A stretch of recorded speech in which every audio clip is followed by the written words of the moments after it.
Hi, I'm Rich Heffron. This is this week's Delaware State Chamber of Commerce Legislative Report. There have been a number of articles in the newspaper in the last few days about the budget discussions in Legislative Hall.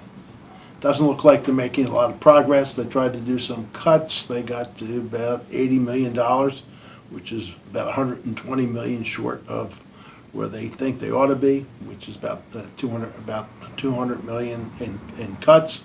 I have passed legislation for collecting about $113 million in revenue through increases in the corporate franchise fee. They still need to look at personal income tax and what they want to do with that. We still have a long way to go. It's a little disappointing they haven't made as much progress, but the fact of the matter is we have a $380 million hole in the budget. Indications are that it won't be changed much in June.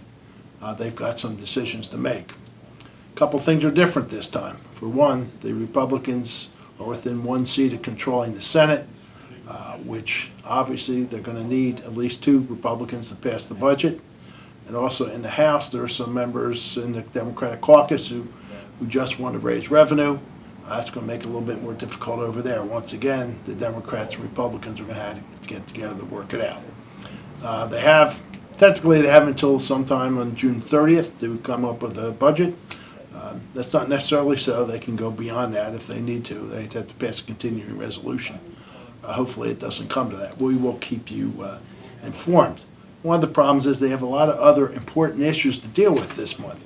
The reorganization of DITO, the modernization of the Coastal Zone Act, minimum wage, death penalty bill, legalization of marijuana, right to die. There's a lot for them to do. This is going to be an interesting June. Not necessarily fun, but interesting.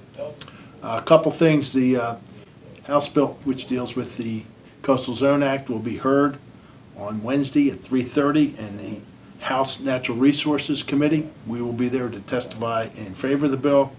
There's going to be opposition to this bill from some of the environmental community. Obviously, the business community supports this bill. It's going to be an interesting hearing. Like I said, we will be there to testify. Lastly, this Wednesday morning is our traditional June legislative brunch. There'll be a presentation before the actual brunch itself, where we'll discuss some of the issues around the budget and some of the reasons why we have a budget problem. And then at the brunch, we will have the President Pro Tem of the Senate, David McBride, and the Speaker of the House, Pete Schwarzkopf, talk about where they believe that the legislature is at this time and what direction they're going to be heading in. Should be an interesting day. Thank you for watching. We will keep you updated on where the legislature is over the next 3 weeks.